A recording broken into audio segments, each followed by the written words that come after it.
अस्सलामुअलैकुम dear student. आज मैं आपको क्लास 9th की केमिस्ट्री का चैप्टर नंबर 3 का जो टॉपिक करवाने जा रहा हूँ वो है कोवलेंट बॉन्ड क्या है, इसकी मुख्तलिफ इकसाम बयान करें। यानी कि what is covalent bond, explain types of covalent bond with examples. ये क्वेश्चन बोर्ड में आपसे लॉन्ग क्वेश्चन के तौर पे पूछा जाता है कि कोवलेंट बॉन्ड क्या है, कोवलेंट बॉन्ड की इकसाम की वजाहत करें और हर किस्म के लिए कम अज़ कम एक मिसाल दें। तो सबसे पहले मैं इसको डिफ़ाइन करूँगा, फिर साथ इसकी जो मुख्तलिफ इकसाम है उनकी मिसालों की मदद से वजाहत करूँगा। तो सबसे पहले मैं इसको यूँ डिफ़ाइन करूँगा कि कोवलेंट का मतलब सबसे पहले आपको पता होना चाहिए कि क्या है। कोवलेंट का मतलब होता है शेयरिंग, इश्तराक करना, लेन देन करना। तो ऐसा बॉन्ड जो दो एटम्स के दरमियान इलेक्ट्रॉन की शेयरिंग यानी इश्तराक से बने, ऐसे बॉन्ड को कोवलेंट बॉन्ड कहते हैं। इसकी तीन इकसाम है, single covalent bond, double covalent bond, triple covalent bond. अगर दोनों एटम जो बॉन्ड बना रहे हैं वो अपना एक एक इलेक्ट्रॉन शेयर करते हैं तो सिंगल कोवलेंट बॉन्ड बनता है। और अगर दोनों एटम अपने दो दो इलेक्ट्रॉन शेयर करते हैं तो डबल कोवलेंट बॉन्ड बनता है। और अगर दोनों एटम अपने तीन तीन इलेक्ट्रॉन का इश्तराक करते हैं तो उससे ट्रिपल कोवलेंट बॉन्ड बनता है। तो आइए चलते हैं। अब मैं यहाँ पे इसकी तारीफ लिखूंगा ताकि एग्जाम के अंदर आपको ये भी आइडिया होना चाहिए कि इसको हमने किस तरह लिखना कैसे है, इसकी एग्जाम्पल कैसे देनी है। तो तारीफ यहाँ पे मैं कुछ इस तरह लिखूंगा कि वो बॉन्ड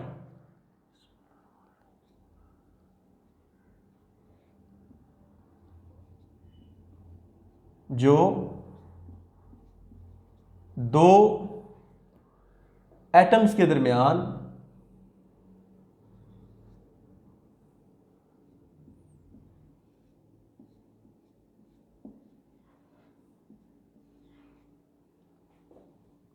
इलेक्ट्रॉन के इश्तराक से बने।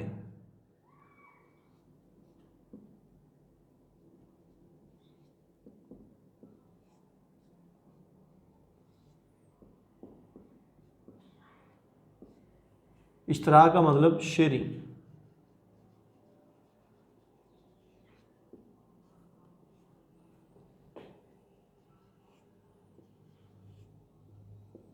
उसे कोवलेंट बॉन्ड कहते हैं। इसे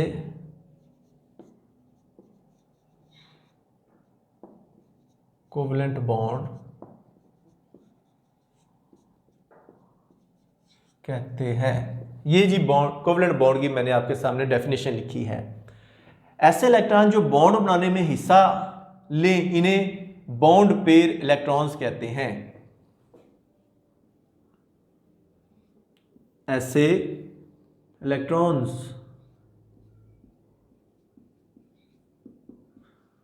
जो कोवलेंट बॉन्ड बनाने में हिस्सा लें, जो बॉन्ड बनाने में हिस्सा लें, इन्हें बॉन्ड पेयर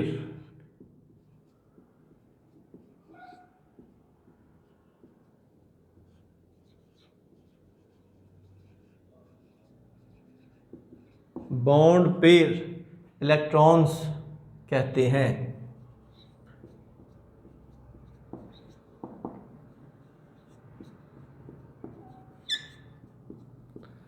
और वो इलेक्ट्रॉन जो बॉन्ड बनाने में हिस्सा नहीं लेते उन्हें नॉन बॉन्डेड इलेक्ट्रॉन्स कहते हैं या लॉन पेयर भी हम कहते हैं। तो यहाँ पे क्योंकि हमने कोवलेंट बॉन्ड की बात करनी है तो कोवलेंट बॉन्ड बनाने में जो इलेक्ट्रॉन हिस्सा लेते हैं उन्हें हमने बॉन्ड पेयर इलेक्ट्रॉन्स कहते हैं। अब कोवलेंट बॉन्ड की अगर हम बात करें इकसाम की तो कोवलेंट बॉन्ड की तीन इकसाम है। इकसाम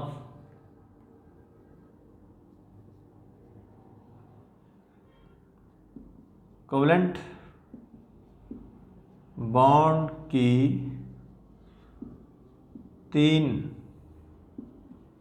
इकसाम हैं। अब हर किस्म को वन बाय वन हम डिटेल के साथ डिस्कस करते हैं। तो सबसे पहले मैं बात करूंगा सिंगल कोवलेंट बॉन्ड की।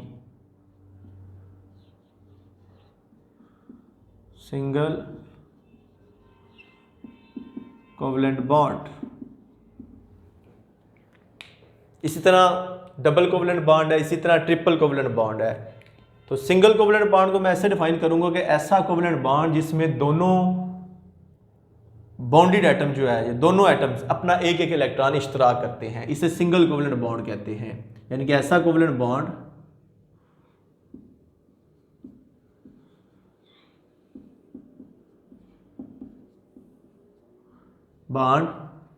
जिसमें बॉन्डेड एटम यानी बॉन्ड बनाने वाले एटम, या यूं कह लें कि जिसमें दोनों एटम अपना एक एक इलेक्ट्रॉन इश्तराक करते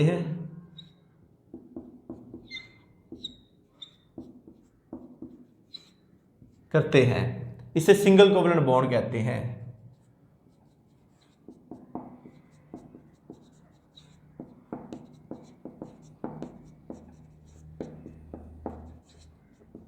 ये है जी single covalent bond. Single covalent bond को एक लाइन से ज़ाहिर किया जाता है। सिंगल कोवलेंट बॉन्ड को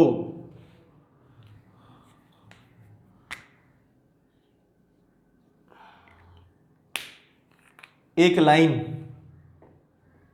ये मैंने एक लाइन ड्रा की है, एक लाइन से ज़ाहिर किया जाता है।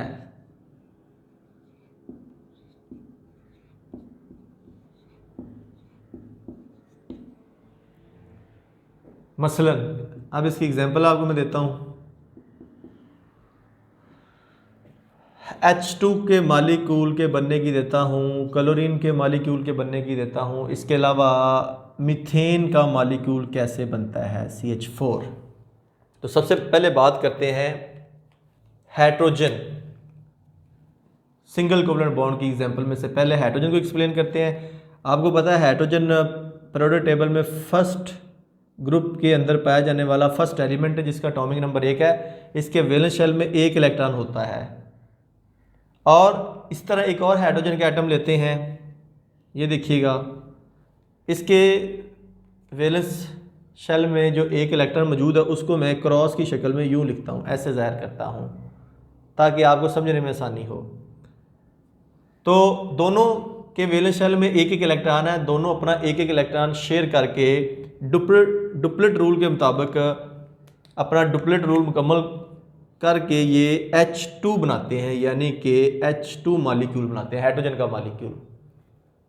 क्योंकि इनके पास वैलेंस शेल में इलेक्ट्रॉन ही एक एक है, वो एक एक ही शेयर करते हैं, और इनकी कैपेसिटी भी एक एक इलेक्ट्रॉन शेयर करने की, क्योंकि इनका पहला ग्रुप है, इनके वैलेंस शेल में एक इलेक्ट्रॉन है। ये सिंगल कोवलेंट बॉन्ड बना सकती है, डबल या ट्रिपल हाइड्रोजन नहीं बना सकती। इसी तरह बात करते हैं क्लोरीन के एटम की। क्लोरीन के आखिरी शेल में 7 इलेक्ट्रॉन हैं, 2, 4, 6 और 1 7। इसी तरह मैं इसके साथ क्लोरीन का एक और एटम बनाता हूँ, उसके पास भी 7 हैं। दूसरे एटम को मैं क्रॉस की मदद से ज़ाहिर कर रहा हूँ, उसके इलेक्ट्रॉन को, एक क्लोरीन के एटम को डॉट के दूसरे को क्रॉस के, इस तरह मैंने यहाँ पे शो किया है। हाइड्रोजन के मॉलिक्यूल बनने के दौरान एक एटम को डॉट से ज़ाहिर किया, दूसरे एटम के इलेक्ट्रॉन को मैंने क्रॉस से ज़ाहिर किया है। अब दोनों अपना ऑक्टेट कंप्लीट करने के लिए क्या करेंगे, अपना एक एक इलेक्ट्रॉन शेयर करेंगे, जिसके नतीजे में क्लोरीन का मॉलिक्यूल Cl2 बनेगा। इस तरह मीथेन का मैं आपको बताता हूँ। मीथेन कार्बन क्योंकि चौथे ग्रुप की मेंबर है, चौथे ग्रुप में पाई जाती है पीरियोडिक टेबल में। इसके वैलेंस शेल में 4 इलेक्ट्रॉन हैं, 1 2 3 4। अब ये 4 हाइड्रोजन के साथ बॉन्ड बनाएगी। एक ये हाइड्रोजन का एटम है, दूसरा, तीसरा और ये चौथा। और जो हाइड्रोजन के एटम है उनको मैं क्रॉस की मदद से यहाँ पे ऐसे शो करूँगा, ये देखें। तो इसके नतीजे में आप देखें कि यहाँ पे ये 1 2 3 ये चारों इसके बॉन्ड जो है ना वो कार्बन के वो मुकम्मल हो जाए, यानी कि 4 इलेक्ट्रॉन है, 4 इलेक्ट्रॉन के साथ उसने शेयर कर अपना ऑक्टेट कंप्लीट किया और हर एक कार्बन टू हाइड्रोजन जो बॉन्ड है वो सिंगल कोवलेंट बॉन्ड है। इसी तरह आप मुख्तलिफ हेटेरो एटम भी ले सकते हैं, जिस तरह HCl का मॉलिक्यूल है, हाइड्रोजन पहले ग्रुप की है, इसके पास 1 इलेक्ट्रॉन है, क्लोरीन 7वें ग्रुप की है, उसके पास 7 इलेक्ट्रॉन है। तो दोनों अपने आप को स्टेबल करने के लिए अपना 1 इलेक्ट्रॉन शेयर करते हैं ये वाला, जिसके नतीजे में HCl का मॉलिक्यूल बनता है। तो ये मैंने आपके सामने कुछ एग्जांपल दिए हैं सिंगल कोवलेंट बॉन्ड की। अब मैं चलता हूँ डबल कोवलेंट बॉन्ड की जानब, यानी कि दूसरी टाइप है डबल कोवलेंट बॉन्ड। अब इसको मैं यूं डिफाइन करता हूं कि ऐसा बॉन्ड, ऐसा कोवलेंट बॉन्ड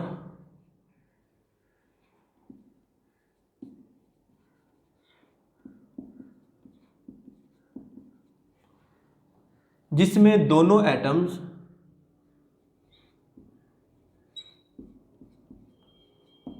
यानी कि बॉन्ड बनाने वाले जो दोनों एटम हैं अपने दो दो इलेक्ट्रॉन का इश्तराक करते हैं, अपने दो दो इलेक्ट्रॉन्स का इश्तराक करते हैं, इसे डबल कोवलेंट बॉन्ड कहते हैं। इसे डबल कोवलेंट बॉन्ड कहते हैं। इसे डबल लाइन से ज़हर किया जाता है, डबल कोवलेंट बॉन्ड को डबल लाइन से ज़हर किया जाता है, इसे डबल लाइन। जिस तरह यहाँ पे हमने सिंगल कोवलेंट बॉन्ड को 1 लाइन से, इसको मैं यहाँ पे 2 लाइनों से यूं ज़हर करूँगा, डबल लाइन से ज़हर किया जाता है।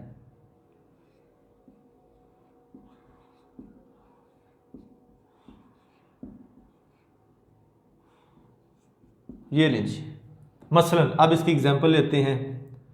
एग्जांपल मैं आपको दूंगा ऑक्सीजन के बनने की। ऑक्सीजन जिसका फार्मूला आपने पढ़ा है O2 मॉलिक्यूल का। इसके अलावा दीगर और भी एग्जांपल देता हूँ आपको। सबसे पहले हम बात करते हैं कि ऑक्सीजन का मॉलिक्यूल O2 कैसे बनता है। जैसा कि आप जानते हैं ऑक्सीजन छठे ग्रुप में पाया जाने वाला एलिमेंट है और इसके वैलेंस शेल में 6 इलेक्ट्रॉन हैं। तो इस तरह 2 ऑक्सीजन के एटम एक दूसरे के करीब आते हैं और अपने, क्योंकि इनके पास कमी 2-2 इलेक्ट्रॉन की है, और अपने 2-2 इलेक्ट्रॉन का इश्तराक करते हैं, शेयरिंग करते हैं। यानी कि एक ऑक्सीजन एटम के इलेक्ट्रॉन को अगर मैं डॉट से लिखता हूँ, दूसरे को मैं यहाँ पे क्रॉस की मदद से लिखूँगा तो आपको और ज़्यादा आइडिया क्लियर हो जाएगा, पता लगेगा कि ये डॉट वाले एक एटम के इलेक्ट्रॉन है, क्रॉस वाले दूसरे एटम के इलेक्ट्रॉन है। यहाँ पे 1 और ये 2 इलेक्ट्रॉन इन्होंने शेयर किए हैं, जिसके नतीजे में आप देखें तो यहाँ पे O2 का मॉलिक्यूल बनेगा। ये देखिएगा O डबल बॉन्ड O, यानी कि इसको मैं कैसे लिखूँगा O2, ये ऑक्सीजन का मॉलिक्यूल बन गया है। इसी तरह मैं आपके सामने इथीन का मॉलिक्यूल बनाऊंगा जिसमें 2 कार्बन एटम, आप देखेंगे एक ये कार्बन है और इसी तरह मैं एक और कार्बन एटम लेता हूँ, ये वाला। कार्बन की वैलेंसी क्योंकि 4 होती है, तो अब इसको कैसे हम ज़ाहिर करेंगे। एक कार्बन को मैं यहाँ पे 1 2 3 4, इसके इलेक्ट्रॉन पूरे हो गए हैं। इसके साथ दूसरा कार्बन एटम ये वाला है, इसके भी 4 इलेक्ट्रॉन देखें, 1 2 3 और 1 4। अब इनके साथ हाइड्रोजन अटैच करते हैं ताकि दोनों के इलेक्ट्रॉन भी पूरे हो जाएं और बॉन्ड भी डबल बन जाए। पहले हम बॉन्ड बनाएंगे, फिर देखेंगे जितने 8 से कम हुए इलेक्ट्रॉन तो उतनी हम साथ हाइड्रोजन लगाएंगे। तो आप ये देखें, यहाँ पे ये एक बॉन्ड बन गया, ये दूसरा बॉन्ड, यहाँ पे सिंगल ये बनेगा, यहाँ पे और यहाँ पे दोनों साइडों पे क्या करेंगे हम, हाइड्रोजन के एटम लगाएंगे। एक यहाँ पे हाइड्रोजन आएगा, एक हाइड्रोजन का एटम यहाँ पे आएगा, ये इधर से बॉन्ड बनाएंगे, और इसी तरह एक इधर से हाइड्रोजन का एटम आएगा, एक इधर से आएगा। तो अब मैं इसको किस तरह लिखूँगा, ये देखिएगा, दोनों कार्बन एटम के दरमियान में ये वाला डबल बॉन्ड बनेगा, कार्बन डबल बॉन्ड कार्बन, और यहाँ पे ये क्या बन गए हैं, हाइड्रोजन अटैच हुई है कोवलेंट बॉन्ड के ज़रिए। तो ये दोनों एटमों ने क्योंकि अपने दो इलेक्ट्रॉन का इश्तराक किया, इसलिए इन दोनों के दरमियान ये बन गया डबल बॉन्ड। तो इसको मैं कुछ इस तरह भी लिख सकता हूँ, CH2 डबल बॉन्ड CH2, ये इथीन का मॉलिक्यूल बना है। तो इसी तरह आप मज़ीद एग्जाम्पल डबल बॉन्ड वाली और भी ले सकते हैं। तो कम से कम हमने बात की है कि एक एग्जाम्पल देनी है, तो एग्ज़ाम के अंदर आपने याद रखनी है कम से कम एक एग्जाम्पल आपको क्लियर आनी चाहिए। एग्जाम्पल तो बेशुमार आप दे सकते हैं, लेकिन कम से कम एक आपने वहाँ पे देनी है। अब तीसरी टाइप की तरफ चलते हैं, जिसे हम कहते हैं triple covalent bond. Triple covalent bond, जैसा कि नाम से ज़ाहिर हो रहा है कि एक ऐसा कोवलेंट बॉन्ड जिसमें दोनों एटम अपने 3-3 इलेक्ट्रॉन का इश्तराक करते हैं। तो इसको मैं इस तरह लिखूंगा कि ऐसा बॉन्ड जिसमें दोनों एटम अपने 3-3 इलेक्ट्रॉन का इश्तराक करते हैं। इसकी डेफिनेशन यहाँ पे लिखूंगा कि ऐसा बॉन्ड जिसमें दोनों एटम्स अपने 3 इलेक्ट्रॉन्स का इश्तराक करते हैं, इसे ट्रिपल कोवलेंट बॉन्ड कहते हैं।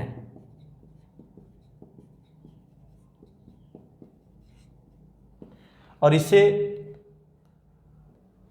यहाँ पे हमने बात की थी डबल लाइन से ज़ाहिर किया था डबल बॉन्ड, और सिंगल कोवलेंट बॉन्ड को सिंगल लाइन से। इसे हम क्या करेंगे, 3 लाइनों से ज़ाहिर करेंगे। इसे 3 दोनों एटमों के दरमियान 3 लाइनों, यानी कि 1 2 3 लाइनों से ज़ाहिर किया जाता है।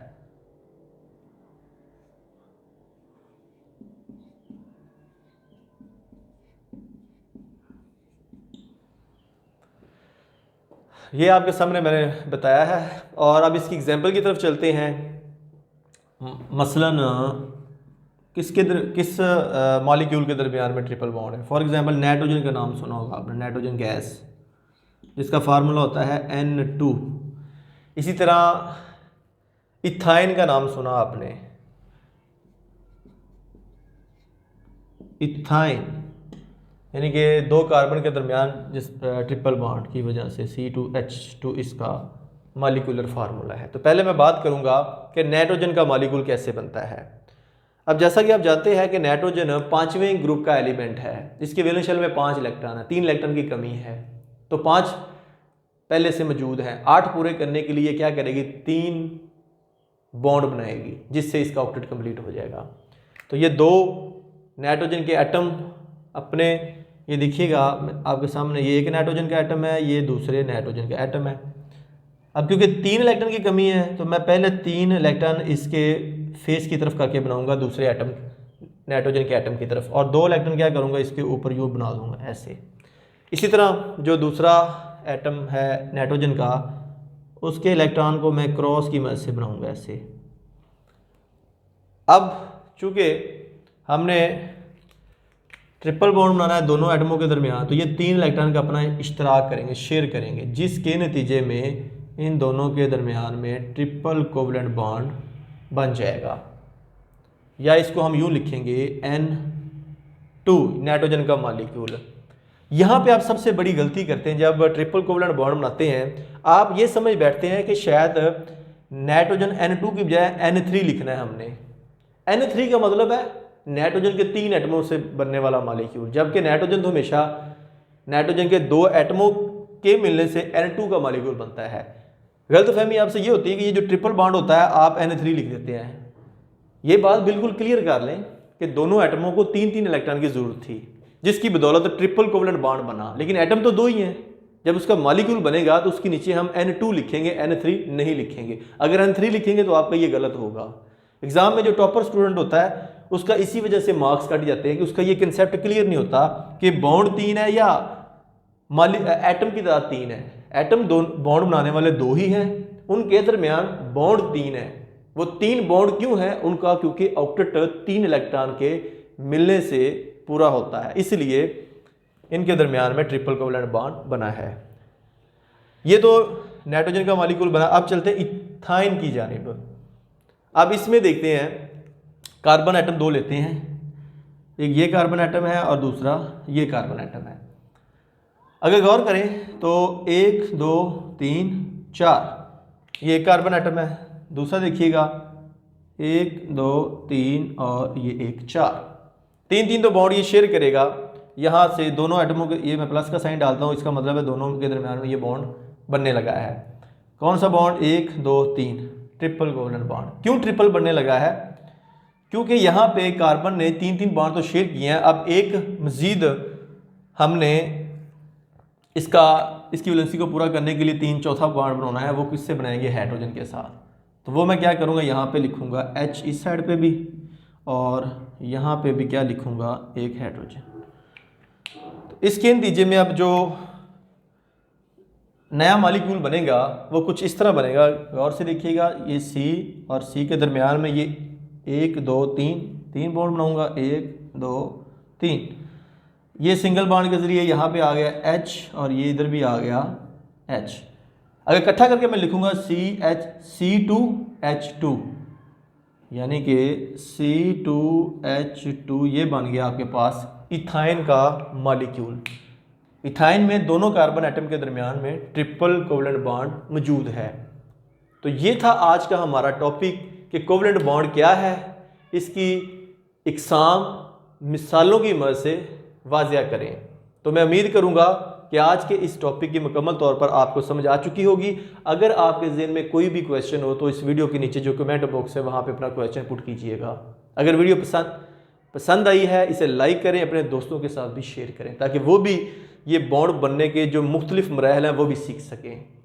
तो डेली बेस पे जो मैं वीडियो अपलोड कर रहा हूँ, आपके पॉजिटिव फीडबैक को देकर बहुत ज़्यादा खुशी हुई और आपकी इन ख्वाहिशात की बदौलत डेली बेस पे मेरी कोशिश यही होगी कि बेहतर से बेहतर अंदाज में आपके लिए shortcut but to the point lecture upload किए जाएं ताकि आपका कंसेप्ट भी क्लियर हो और एग्ज़ाम के अंदर लिखने में भी आपको बहुत आसानी हो। तो बहुत ज़्यादा आप सब बच्चों का, दोस्तों का शुक्रिया अदा करूँगा जो इन वीडियो को देखते हैं, लाइक करते हैं और दोस्तों के साथ शेयर करते हैं। और अगर आप चाहते हैं डेली बेस पे ये वीडियोस का सिलसिला हमें मिलता रहे तो इस चैनल को सब्सक्राइब करें। नीचे आपके राइट साइड पे एक सब्सक्राइब का बटन है, उससे दबाएं, उसके साथ बेल आइकन का बटन है, उससे दबाएं ताकि डेली बेस पे जो मैं लेक्चर अपलोड करूं प्रैक्टिकल का या फिजिक्स केमिस्ट्री बायोलॉजी का, वो उसका नोटिफिकेशन आपको मिल जाए। तो नेक्स्ट वीडियो तक मुझे इजाज़त दीजिएगा। अपना बहुत ज़्यादा ख्याल रखिएगा। अल्लाह हाफिज़।